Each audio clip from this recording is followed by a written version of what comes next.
It's good to have you here. I'm really glad you're here. Would love to find out where you're all from. There's well over 100 people registered here today, and we're very happy about that. But if you drop your name and your location in the chat page, it's fun to see where everybody's from. I'm Pastor Ed Treat. I'm the founder of the Center of Addiction and Faith, and what we do is work to awaken faith communities to better address addiction. Faith communities could have a huge impact, but not many of them are very savvy when it comes to this topic. And so we're trying to change that. And so part of what we do is these monthly webinars. So I want to thank you for taking some time in the middle of your week to be a part of this important conversation. When I started this when I started in the ministry 30 years ago, I thought I could use my lived experience as a recovering addict and as a pastor to help people in the church with addiction. But what I found was the people who were addicted didn't come to the pastor. And that makes sense. Having been an addict myself, I know the pastor is the last person I wanted to talk to. So they didn't seek out the pastor. In fact, they would avoid the pastor. But then I found the people that did come to me were the people who loved people in recovery or who were addicted. And they were very lost and they needed to know what to do. And I would talk to them about starting with themselves. And they had a really hard time with that because their reaction would often be, I'm not the one with the problem. And I wanted to try and help them see that they did have a problem and what it was doing to them. And it was often hard to get that through to people. And so, if you have a loved one who's addicted or in recovery, they have impacted your life in profound ways. And I don't think we fully understand that. And I also know if there's any hope for the addict, it's if everybody else gets educated around it. Because addicts can't save themselves. They need somebody who loves them to intervene and be a support to them and to know how to do that properly.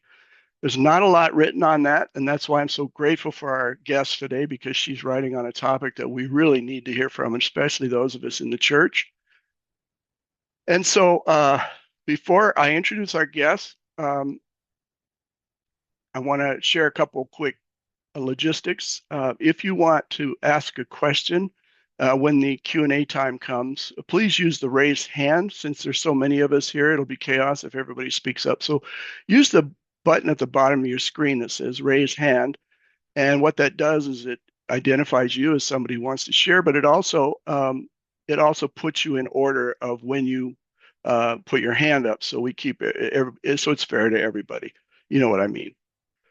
That's the only thing I have to share before I introduce our guest. But I do want to begin with a prayer. I think that's probably appropriate. I invite you to settle yourself down, take a deep cleansing breath or two,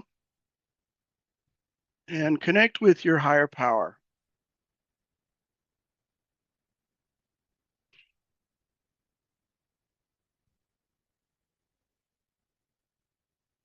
God of compassion and truth, meet us in the places where we feel tired, afraid, and uncertain. We ask that you would give us wisdom to listen deeply, give us grace for ourselves and for others, and give us the courage to love honestly. Amen. All right. Well, I'm honored, very honored to welcome our guest, Caroline Beidler. Caroline Beidler. Caroline is a recovery advocate, a speaker, educator, a writer whose work focuses on addiction, family systems, mental health, and healing relationships. This is actually Caroline's second webinar at the Center of Addiction and Faith. In her last appearance, she talked about her book, The Downstairs Church, which I highly recommend. It's a book about finding grace and deliverance in church basement 12-step groups. She's also written You Are Not Your Trauma and When Anxiety Won't Let Go, important topics for people in recovery. She serves as the Director of Marketing and Outreach for the Center of Addiction Recovery Support. And she spent years helping families better understand the realities of recovery and the hope that can emerge through it. So today she's here to talk about yet another new book. It's entitled When You Love Somebody in Recovery. And Caroline's book is available in the link that is in your chat page that our producer is going to place there. Thank you, Katie. The book has just come out. I looked on Amazon. It already has 76 five-star ratings. That's a perfect score. Don't see that very often. But what I appreciate about Caroline's work is that she doesn't just focus on sobriety as an outcome. She explores recovery as a way of rebuilding connection, identity, trust, and community. And so we'll hear about those things today. Um, we're really grateful you're here, Caroline, and I'm going to let you do the talking from here on. Thanks for being here. Oh, Pastor Ed, thank you so much for that welcome. I just appreciate you so much and the community that you've cultivated, and just your incredible organization. Ever since we had our first phone call, it was like, oh, I feel like I am with my people. And I love that feeling. I see some familiar faces too. I've joined several webinars. Luis, I'm looking at your smiling face right now on my screen, and so many other folks that I've connected with. Really love seeing all the places that you all are coming from. I just want to say too, there was just a little correction in my bio. I would love to be a director of marketing and outreach, and I also love my position as managing editor with Recovery.com. So that is my current position. I've been with them for quite a while now, and just so excited. I'm going to talk a little bit more about Recovery.com as a super helpful resource for families impacted by addiction in a little bit. But we're going to just kind of jump right off here. I'm going to go through a couple slides. But as Pastor Ed mentioned, this is a time for discussion and conversation. So I want to make sure that we leave time at the end for that. So let's see here. We're going to test out my tech skills for sharing things on Zoom in real time. I don't know if I can get a thumbs up if y'all are seeing what I'm seeing. It's That would be, perfect. oh, Yes, great. Okay, sounds good. Sounds good. Well, how to love someone in recovery. As I was writing my latest book, researching my book, even putting together these slides, it felt like a bit of a weighty thing to title a talk. Let me just say that much, right? How to love someone in recovery is challenging. It can be very tough when we ourselves have lived experience and when we walk alongside someone else who is going through that. So, how to love someone in recovery? How do we answer that question? How do we answer that question? Today we're going to kind of talk through a little bit more about how we can answer that question. But first, if you know me, you know that I love to tell stories. I want to tell you a little bit of a story here. And here's a couple pictures. So we're going to go down memory lane. You'll notice I may look a bit younger. I don't have blonde hair, which is not, I would like to have brown hair again, but I have to have blonde hair. And ladies who know what I'm saying and talking about there will know what I'm saying and talking about. Um, but you'll notice, yes, a lot of darker hair. When we met, my husband and I, and there he is, he looks a bit younger too. We fell in love. He has not known me other than someone in recovery. But when we first started dating, and that picture below, you'll see me with a couple of sober sisters, a couple sober friends. He did what a lot of folks do when they start dating these days. I don't know if y'all have heard, but he started stalking me on social media, and he started looking at all of my old pictures. Okay, anyone do this? I don't know. Hopefully, y'all don't have to date in this era. And he came upon this picture on the bottom here, where I don't know if you can read my shirt, but it says a braids covering part of it here. Sober Saturday nights. Now, this is me down below with the hat and the braids and the sober Saturday night shirt in early recovery. I was in my late 20s. And he found this picture and he was a little taken aback because he had never met someone that he knew who would wear a shirt that said Sober Saturday Nights. And he doesn't identify as being in recovery. So he was kind of like, what is this about? And of course, I was very nervous to kind of come clean about the fact that I was in recovery when we were dating because I didn't, I liked him and I was like, oh, it's a nerve-wracking thing to kind of come out with this information, right? Not so much anymore, but back then when we met. But he told me kind of as I was doing research for this book and a little bit before that, when he saw that shirt, he wasn't quite sure what it meant. And he had a picture in his mind of what he thought it meant, which was, I'm going to meetings in dark church basements. I'm saying, hi, I'm Caroline, and I'm an alcoholic or addict. And I'm kind of shamefully, secretively living this life of someone who is struggling with addiction. And he had this vision in his mind, but together, kind of our life together, and as he's gotten to know me, you'll see he has a shirt that says Wisconsin Voices for Recovery. So I used to direct this statewide recovery organization in Wisconsin, and he was like he laughs about it now, but he would always show up wearing the shirt. He'd be moving all the things for our annual recovery rally. Recovery has been something that we've grown together through our relationship, and now with my kids. So he didn't know what it meant. And, as we ended up dating and getting married and had kids in recovery again, my family has all been gifts and blessings of my recovery journey. And it was a couple years ago, my twins were about 3. I have almost 8-year-old twins, and they're amazing.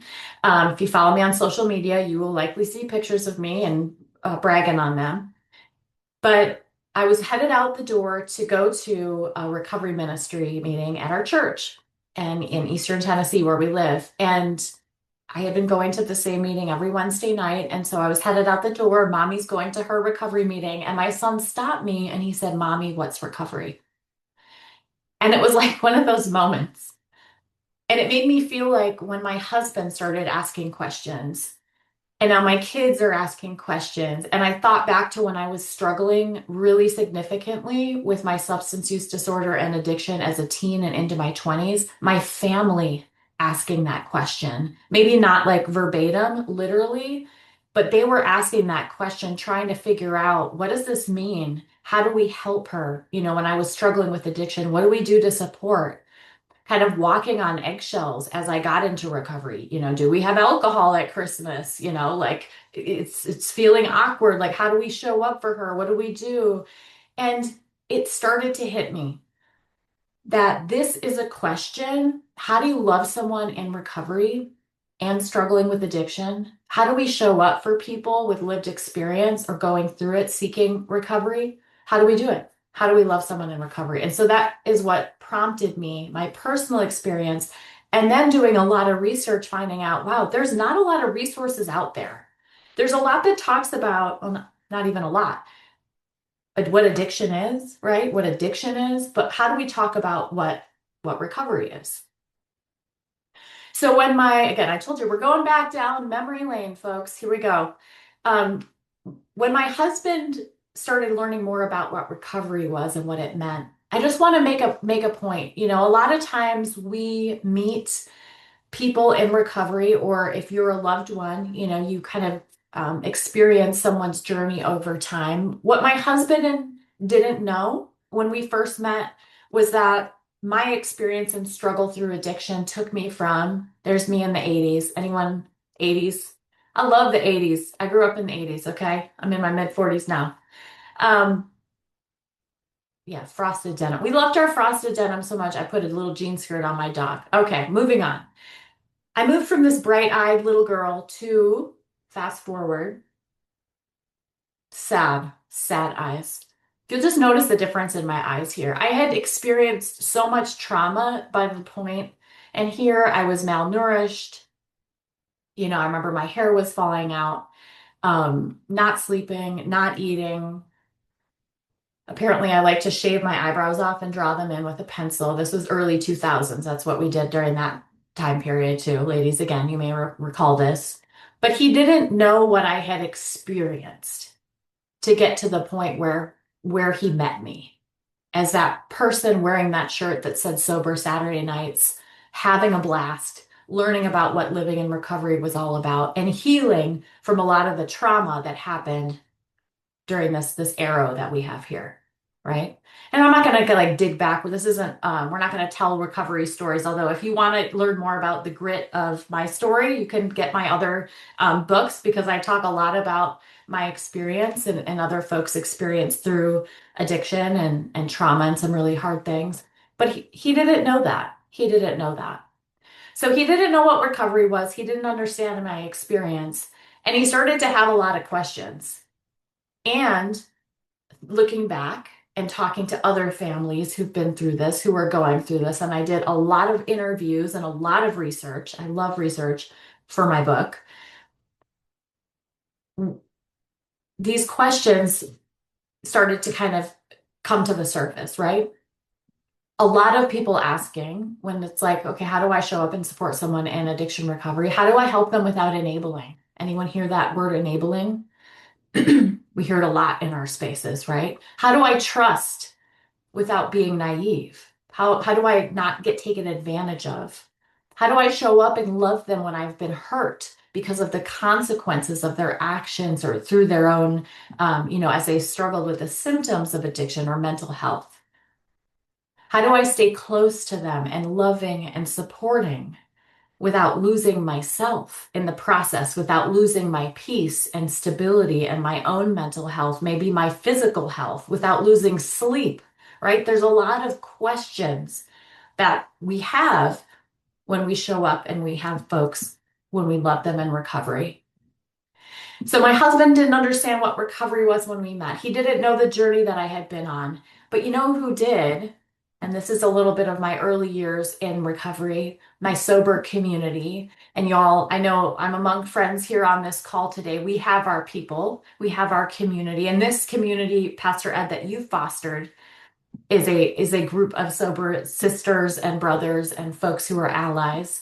But these women here on the right, there's a circle on the grass on the left. You can see part of the circle here. I really came to understand what recovery is all about through my connection with fellowship of people with lived experience. Now, this for me didn't initially happen in faith-based spaces. It didn't initially happen in church. For me, I met Jesus and my story through of my kind of spiritual formation, and my faith walk happens hand in hand and step in step with my recovery experience. It's part of why I'm so passionate about connecting with you all and so passionate about educating faith communities about the power of recovery, the power of recovery. So, when we want our loved ones to understand how to show up and support us, or if we're affected family members and we want to know how to and show up and support our loved ones, we need to understand not just what happened in addiction and the hard things that we've been through, like that purple arrow, right? In that picture when I was younger. We need to not just kind of stay and rest in those places of our questions, right? Because we can stay there for a really long time. And I'm raising my hand. I have been in those places. And, if I'm honest, sometimes still kind of stuck in those, well, how do I? How can I? What do I do?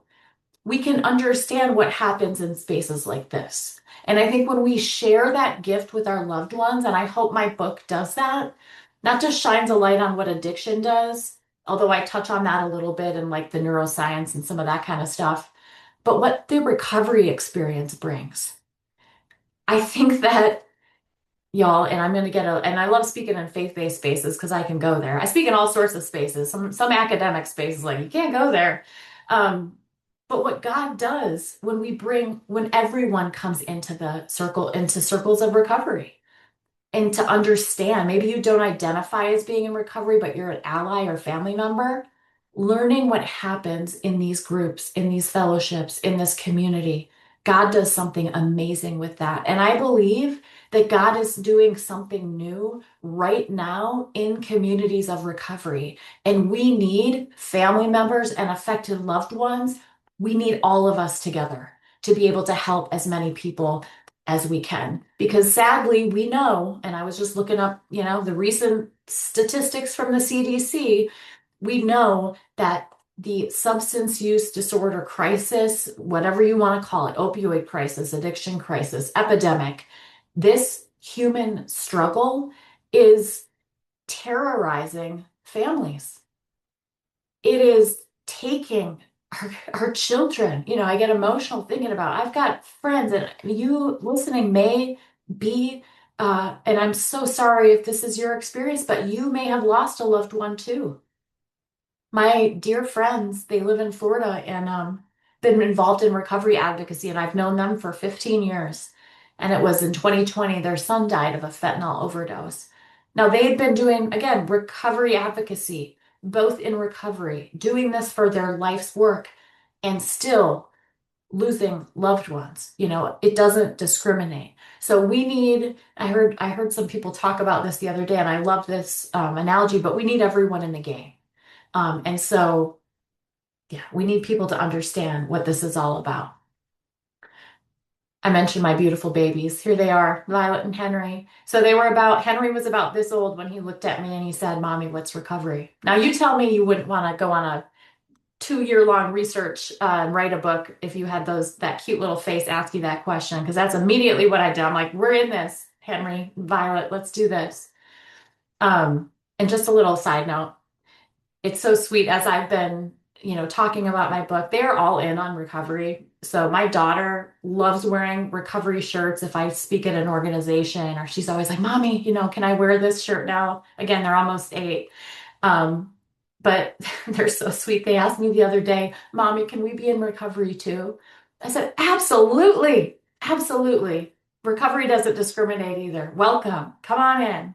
I would much rather they start here, right? Than end up here. Yeah, let's start in recovery. So, what is it all about?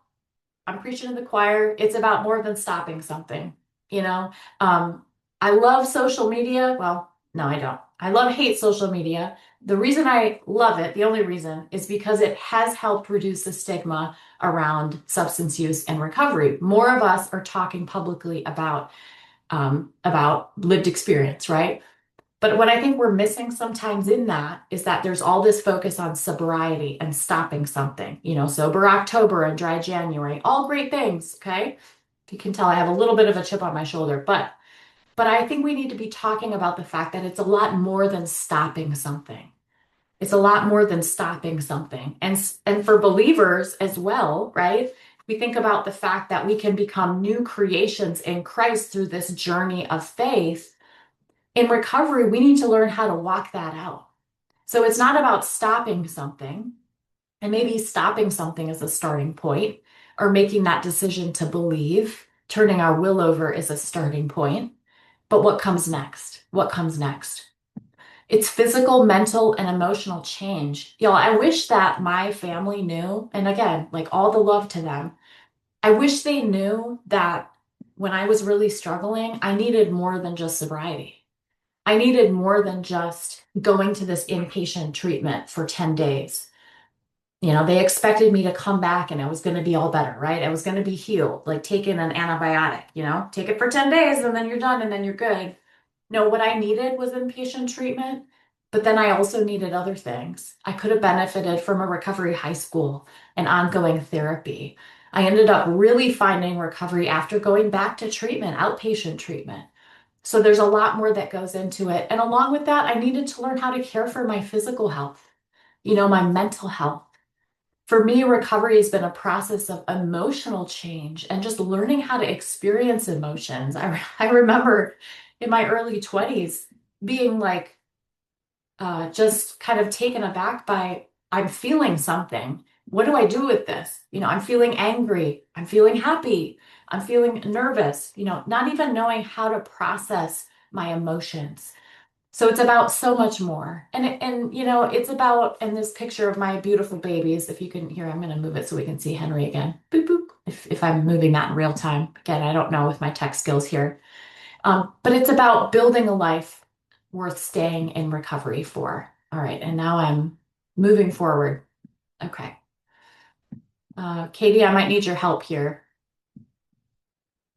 Ah, okay, I am You trying to get needing to back go back to in a time. previous slide? Oh, here we go. I'm giving you a glimpse ahead. All right, forward thinking. So now you know what's coming. So it's why I wrote my book. And you can see on the left here, my beautiful kids. This was at a recovery event I spoke at. They're just so proud to be connected with recovery. And I just think it's such a gift. It's such a gift. I've been thinking a lot about how we talk to kids about addiction recovery.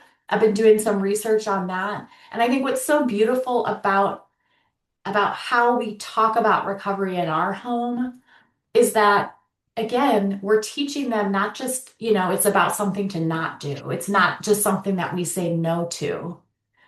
The whole like just say no, right? What are we saying yes to? How are we helping support our loved ones say yes to physical health, mental health, spiritual health? How are we helping our loved ones say yes to their purpose and to yes to being grateful? There's so much that we can bring. So when we love someone in recovery, I hope we're going in a direction together today, friends. When we love someone in recovery, what if we started to see recovery in a bigger way? Not just experience it, because again, I know I'm speaking to the choir for those of us with lived experience here, but what if we brought our loved ones along that journey? What if they would benefit from knowing kind of this fullness of recovery that God brings, not just like that moment of transformation, like, yeah, we're changed. It's evident if you look at me, if you see pictures of me back then. But let's bring them along through the process. What is God doing in our life? How is God working recovery out, right? Like our salvation is worked out. What does that look like? Again, I think it's exciting to be able to think about how we can bring our loved ones along on this journey. So I'm going to zip, you see seven, you're like, oh no, I don't know if I want to be here that long, Caroline. And I get it. We're not going to be here that long on each of these points because I want to make sure we have time. I'm going to just check my clock. We have time for some questions and answers at the end. So I'm going to zip through these. But based on my book, I synthesized 7 keys to loving someone in recovery. All right. And we can share these slides too if you want to, have these. And of course, would love if you got a copy of the book as well. But the first thing is understanding that our brains can change. Now, I'm not going to pretend to be a neuroscientist, and it kind of irks me when people do that these days on social media. Everyone wants to talk about what happens to your brain, and great, right? I talked to a friend of mine, Dr. Lee Warren, who is actually a neurosurgeon, and he helped me write the chapter that I included in the book.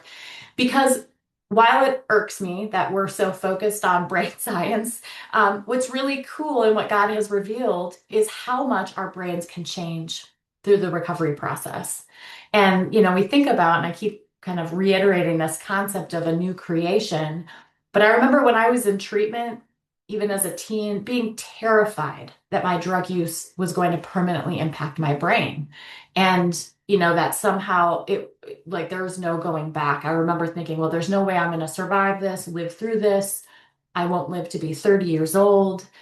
What we know today is that while we can do damage, certainly, our brains can heal and they heal in real time through recovery. So like new habits create new neural pathways that literally change the genetic, the DNA in our minds. Like, how amazing is that? So, understanding that for our loved ones, I think there's oftentimes this black or white thinking where if my loved one's using or struggling, it's almost this hopelessness, right?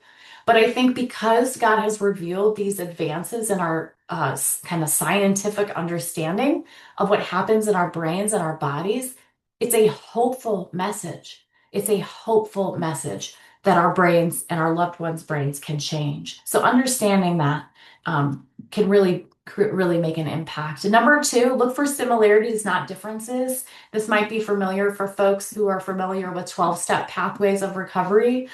One of the things I really wanted to highlight in my book, and I hope I did that, was being able to kind of break down the barrier. And a lot of us think of it as stigma, but breaking down this barrier of, well, they're an addict or alcoholic, but they're the ones with the problem, like they're the ones. When in reality, what if we looked at addiction as just another human struggle? another human challenge, another trouble of this world, another, you know, failing, another thing that we're struggling with, versus like it's this thing over here that needs to kind of be put in a box. So when we think about our similarities as loved ones, I think that that helps a lot in terms of increasing compassion for what someone is going through. And yes, it's not to, if folks are on the call right now who are like, look, this sounds great, Caroline, but my loved one has hurt me. They have lied to me. I don't have any trust anymore. It is hard to show up and show love for them. I can't really think about the fact that we're similar right now. I feel that and I hear that and I understand that. I'm also an affected family member. So not only bringing that lived experience of recovery, but I know what that feels like too. So again, I just want to say that and acknowledge it. And if that's you and you connect with what I just said, I would love to, first of all, hear from you, but also, you know, try to come back to some of these points and also recognize it's okay if you're having a hard time with this right now. And you're not alone. You're not alone in that. I love this one because again, you know, my kind of my own black or white thinking was, well, I need to get sober. And if I'm not sober right now, or if I go to treatment and then I have a recurrence of use or relapse, or, you know, fill in the blank, like it didn't work. And I remember when I went to treatment, inpatient treatment, the second time, and I came home and I had some sustained sobriety for a bit, and then I had a recurrence of use. My loved ones were devastated, you know, and they thought that I was doing that to them, that I was somehow choosing to fail, that I was a disappointment. Now you could imagine, even just saying that, it's like I could just feel myself kind of weighing down, right? Those are really heavy words, really heavy thoughts to carry, especially when we're struggling. But when loved ones, we can remember that change happens over time, and that just because our loved one doesn't maintain recovery when we expect them to or want them to, doesn't mean that they're not going in the right direction. It doesn't mean that change isn't happening. And I talk a lot about this in my book, kind of this idea of a theory of change. I'd love for folks, again, you know, get the book. And I always say too, you know, if cost is an issue for any reason, please reach out to me. I want this to be accessible. And I also think for folks, if you know someone in your life who could benefit from hearing some of this, these messages, get a copy for them. Um, but that change happens over time, so it's not something that is all of a sudden. If we think about like going on a diet or exercise, or think about any change, right? Moving, maybe change in relationship or career change, it's tough to change. You know, not only have we, speaking of brain science, kind of created these pathways that we're used to, right? These over time, but it's hard. It's hard to change. It's hard to do. So remembering that it takes time can be so helpful, and it's about progress, not perfection. I have a friend in Minnesota, actually, and you all might know Pam Lanhart, and her group Thrive Family Recovery. And I heard her say once, you know, instead of thinking about tough love, let's think about how we can choose love first. And I love that so much. I love that so much. And again, recognizing that it's hard. It's hard. When we love someone who's in recovery or struggling with addiction, again, we may have gone through a lot that makes that relationship challenging. And I think so when we think about choosing love first, I want to tell another quick story. I'm reminded of my friend Shelley, who I connected with as I was doing research for this book.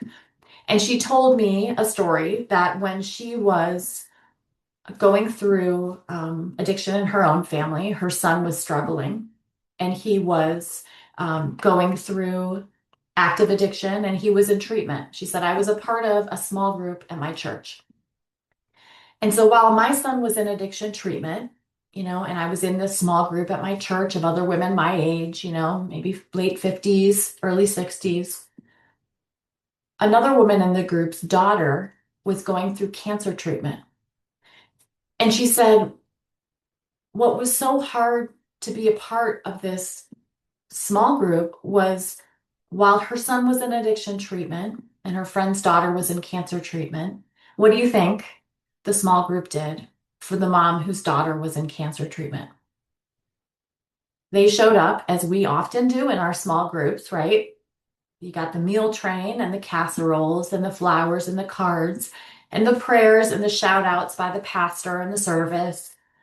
And she said, my friend was showered with love.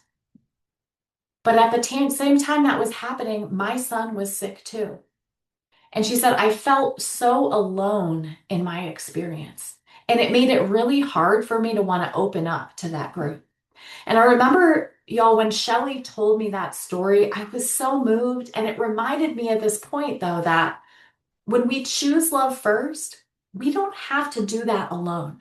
And I think that's why I'm so passionate about advocating for these issues. And if you heard the beginning when we had our intro, I think we need everyone to be involved in advocacy and recovery support right now. And God is doing a new thing through that.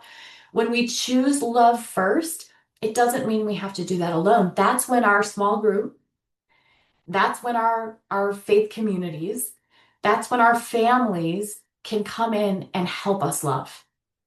And I think there's been so much harm done to families and loved ones over the past several decades with these messages of like tough love, or even the concept of, enabling, or the word, codependence, right? You all might be like, yeah, I've heard those words a lot, right? The world has shared a lot of messages about how we're supposed to show up in love and how we're not. And I feel like the world has added a lot of guilt onto families who are just trying to show up and love the best they can. When we're confronted by some of those challenges about how we show up, I think we need to turn towards this, choosing love first, and then also leaning into our community because we can't do that alone. We can't do it alone.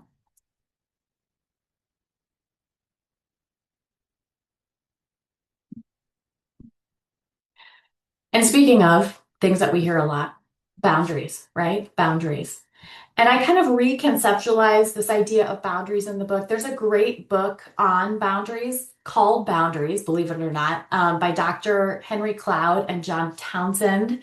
And I synthesized a lot of the research that they've already done and some incredible information that they put together and adapted it for affected family members and loved ones.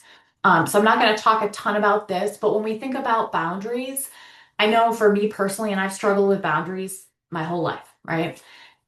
But being able to think about them as not something we do like as a punishment or as, for the other person, right?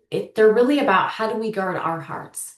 How do we protect our peace? What are the things that we need to do to be physically, emotionally, spiritually healthy, mentally healthy, to be able to show up and choose love first?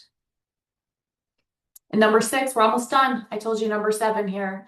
Um, Hope is love in action. So hope is one of those words, it's kind of gotten watered down, I think, unfortunately, because it's such a beautiful, beautiful word. I'm a writer, so I'm a word person. But hope is something, and I say this in the book, hope has legs. Hope is an action. Hope is something we do. And what's so amazing is that there's actually a lot of research behind this idea of hope as it helps our affected loved ones. So if we have hope for someone who is struggling, they are more likely to, and I just like, while every time I hear this, or say it, it's amazing to me. They're more likely to engage in treatment. So when the family's involved and when they have hope for their loved one, the person struggling is more likely to engage in some type of treatment and support. And when people have hope for us, we are more likely to be healthy and maintain recovery over the long term. Now, I wouldn't be here today having written my, 3.5 books. I wouldn't be here today speaking to you all about my experience. I likely wouldn't be a wife to an amazing man or a mother to the most beautiful babies that ever lived if people didn't have hope in me. Hope in me when I gave them no reason to be hopeful. Okay? When all of my outward actions showed nothing but she's ruined her life. There's no coming back. There's no hope for her. People had hope in me and believed in me before I knew my own worth and before I knew that I had a reason to hope too. And so we can do that and we can give that gift to our loved ones. And again, if you're having a hard time with that, this isn't to add on or layer guilt or weight. This is perhaps if you're feeling that, like, I don't know, this would be really hard for me, that is when turning to community is key. And lastly, you all, remembering the power of purpose. I do some volunteering in an outpatient treatment center here in Eastern Tennessee. Um, Love it. Oh, I just love it so much. Get to go there tomorrow. It's just my favorite hour of the week, one of my favorite hours of the week during my workday. But being able to share with women in early recovery that recovery is about more than sobriety, it's about discovering our purpose.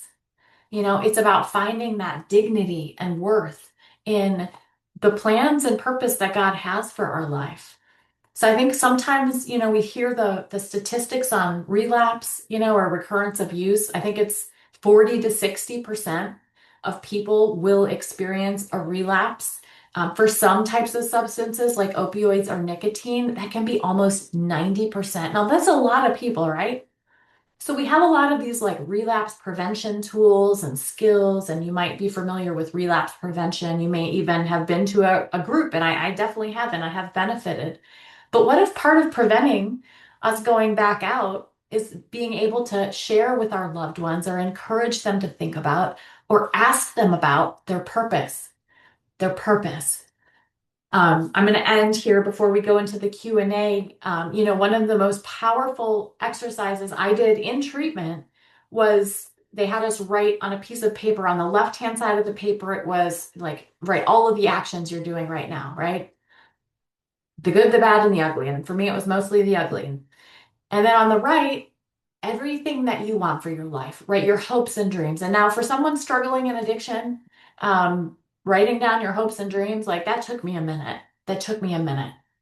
But just the question, just the fact that they could ask that question opened something up for me. And I remember I've had people along my own journey asking me in different ways about the meaning of my life. What do I want to live my life for? The power of purpose can be so, so impactful. So when we love someone in recovery, just a quick recap, y'all, we can remember that recovery can actually rewire our brain. Looking at the similarities and not the differences can be transformational on both sides, right? Change can happen. Sometimes it happens slowly, sometimes quickly, but it can happen one conversation at a time. When we understand recovery in the fullness that it brings to our life, it can change the way that we think about it and really change the way that we support others going through that journey. We can choose love first, remember that boundaries are brave, and recognize that hope is not just a feeling, it's an action, it's a strategy. And lastly, remembering that purpose is central to living a life worth being in recovery for. And here's some lovely pictures of where recovery has brought me today. And I'm so grateful for that. So, my husband, starting off with that early question about what is recovery? What does this all mean? Together, we get to live that out. And it's a shared experience with him, with my kids. Up in the right, you'll see that's my mom who has been walking along the journey with me. And in the middle, we have a rally, my recovery community. It's something that we do together. So I hope that I'm going to stop sharing. I hope that you learned something. And if you didn't learn something, I hope you were reminded of something today. And I'm excited to kind of open it up. Pastor Ed, I don't know if we want to facilitate questions or Yeah. want to manage that, but Yeah, thanks, Caroline. That was a lot of great information, and I'm sure people do have questions.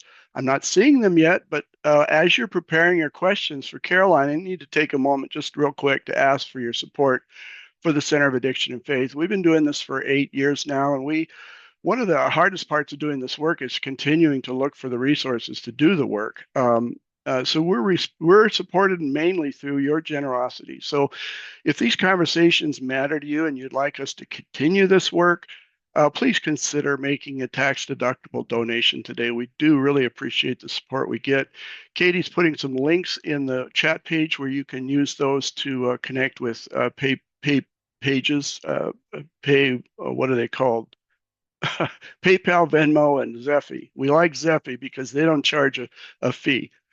But another way to support the work is by purchasing one of our new books, The Lie That Kills Us. We All Have Elephants, that just came out. It explores many of the same themes we're talking about today: shame, denial, recovery, faith, and the hidden struggles people carry. But that's not all.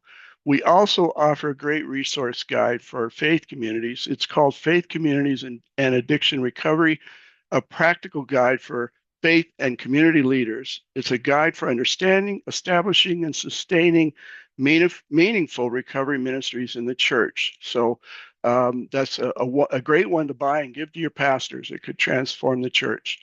Um, but thank you for making this work possible. We'll open it up for questions now. Please use your raise your hand feature, and you can put questions in the chat, but we're not sure we'll always get those. If you put it in the question spot, we'll always get to it.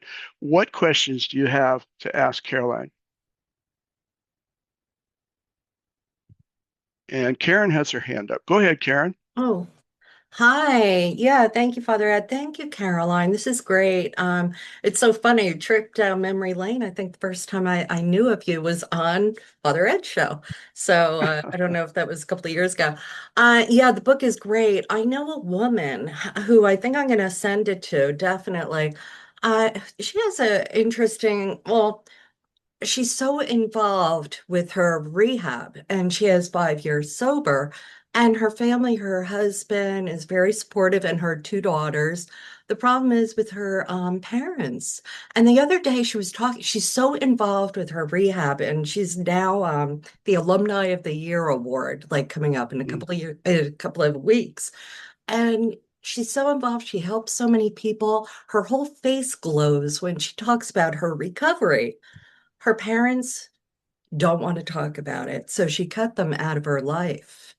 And I thought, wow, if they only knew how involved you are and how excited and how this has been a purpose for you. And she goes, they know, but I don't know what's going on. So I thought this book might help them. What do you think, Caroline? I mean, like for the parents, for her, like who's going to get the most of it? Or I don't know. So, Yeah, yeah, great question. And I think it's a pretty common experience that folks go through when they move into recovery from active addiction and a lot of wreckage, right, that we leave in our wake through that. And so I think there's a lot of, I know there's researchers right now looking at kind of post-traumatic stress that happens through that experience of loving someone who's struggling with substance use disorder. So when there is that change, there can be kind of a lot that comes with that, including fear, including, not understanding, maybe trepidation, a lot of hurt.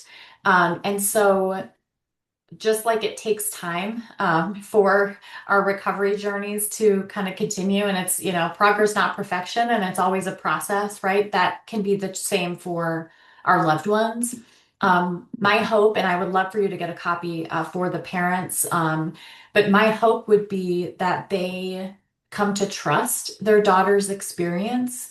And unfortunately, we can't make decisions about how people show up and love us. And my heart kind of breaks a little bit for that woman in recovery because it sounds like it's something that she wants to share and could potentially help her family and her loved ones.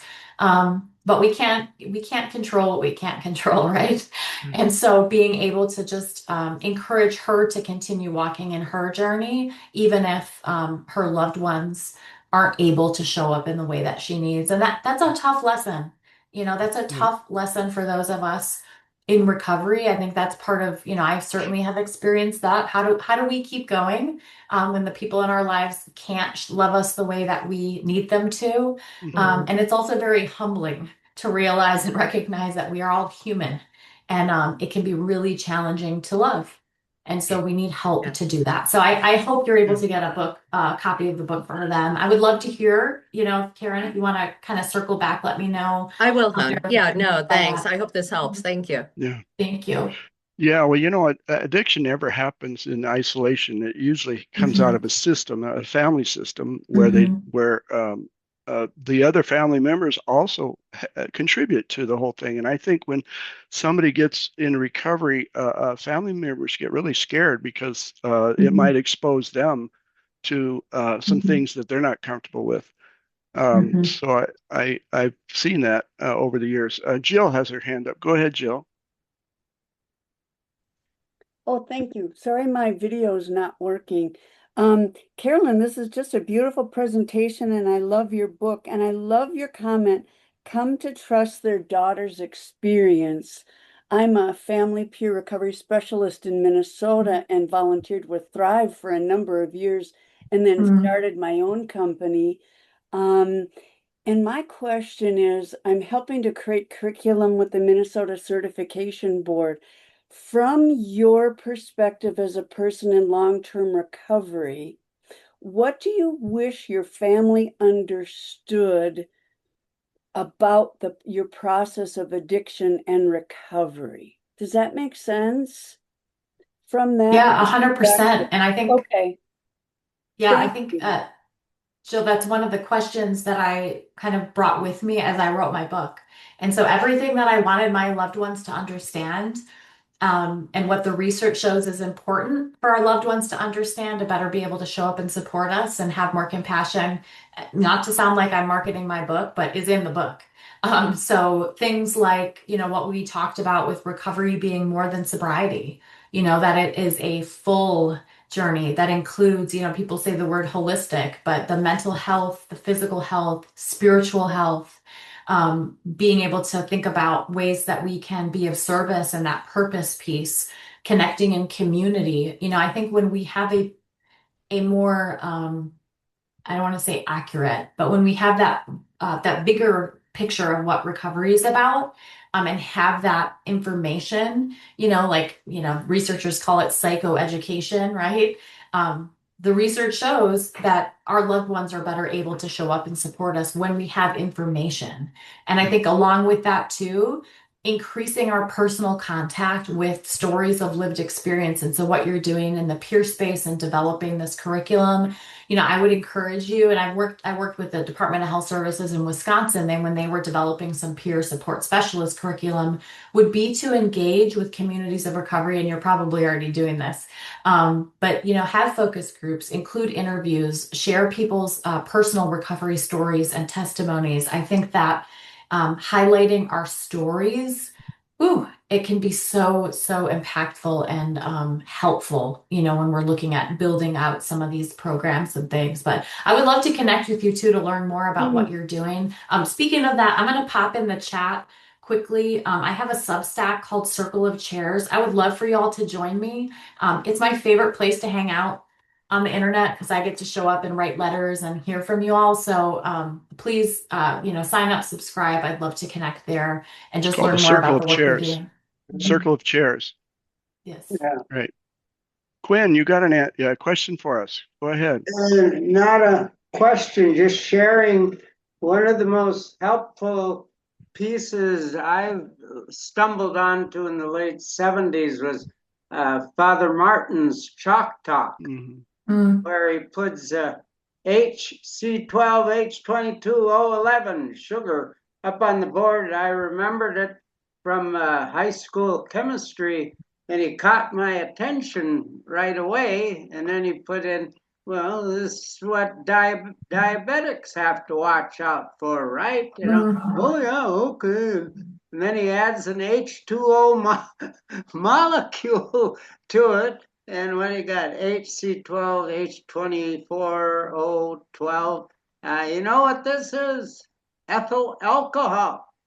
So if the only difference between an diabetic and an alcoholic is a water molecule, why is there such a profound difference in people's response and culture? And that's kind of stuck with me. Oh, it doesn't give you any answers, but it describes the situation you're facing with when you go with, if somebody were to stand up in church and I'm diabetic, I got to watch my sugar. That's just the way my body is. Oh, okay. Anyway, just sharing that as a a profound instrumental thing in my recovery. I've been in Al-Anon for 49 years. So. Mm. Oh, thank you so much for sharing that. I love that story. You said Father Martin. I may Yeah. need to look that up, Mr. Quinn, and Father I may Martin need to. he had a huge impact on me. You can find his videos on YouTube, but he's still has something powerful to share. Love that. Thank you for sharing. You're welcome. We're getting a little short on time. We got Wilhelmina, who's been on before. It's good to see you here, Wilhelmina. Go ahead. Oh, okay. Hi, thank you so much. This has been very informative. The question that I have, and it goes back to the small group in the church thing. Why do you think, or why do you think the churches are so resistant to dealing with the question or the process of the questions of addiction and recovery? What yes, I get very frustrated about it because um, if we say that we are followers of Christ, how can we not embrace all? So, did any of your research show? Yeah, well, I mean, it's a great question. I wish I had a simpler answer for you. And I think that's something like Pastor Ed with the work of the Center of Addiction and Faith, being able to have spaces where we can educate, provide the education to faith communities about what recovery is, to break down those barriers, talking about looking at similarities, not the differences. Quinn, I loved talking about, yeah, imagine if someone raised their hand during a Sunday church service, right? And shared about their experience. I think there's this movement, though, and this is why I'm really encouraged. And I've seen more authors, more writers, more organizations getting involved in talking about what happens and what God does through recovery, through the process of recovery, and bringing that to the larger faith community because it is such a powerful kind of way to be spiritually formed, right? Like I think really when I break it down, it's like a process of spiritual formation. So what does it look like?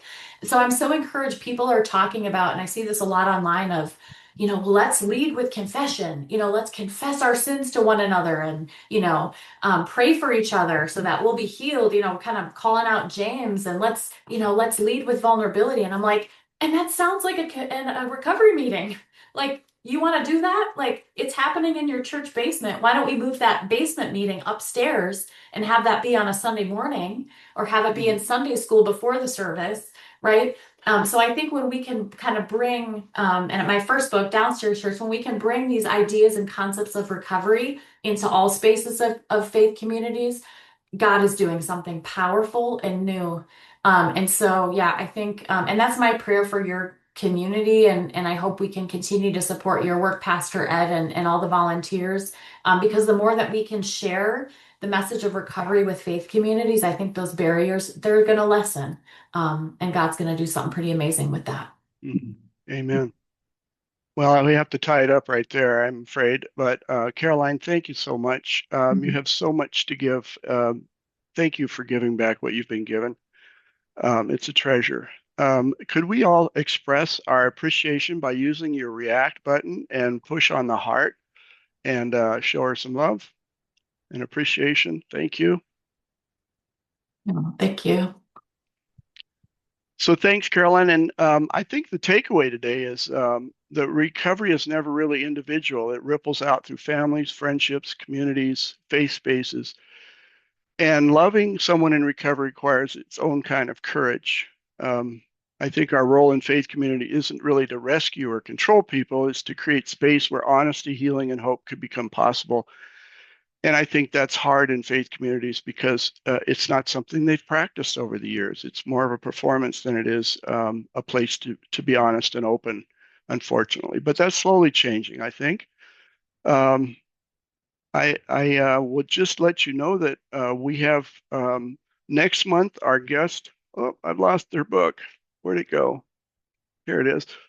Our guest is Karen Rubenstein, she writes also a Substack, but she's got a book called The Return Way. And it's a radical resilience approach to fear and reaction. Instead of trying to control your feelings, you learn to see the story your mind is telling, trace where it came from, and choose different response. So it has a lot to do with dealing with um, how you've the stories you've told yourself in your brain, which people in recovery have a lot of funny stories going on upstairs. Uh, that's been my experience. But thank you everyone for being here. I'm going to say a closing prayer and then let you go on your way. But these webinars just always make me grateful. So thank you. And that's because of you all and people like you, Caroline. So let's pray. God of ongoing grace, help us to love wisdom. Help us to listen with compassion. Trust that healing remains possible, even when the road is long. And give strength to those in recovery, and give peace to those who walk beside them. Amen. Go in peace, serve the Lord.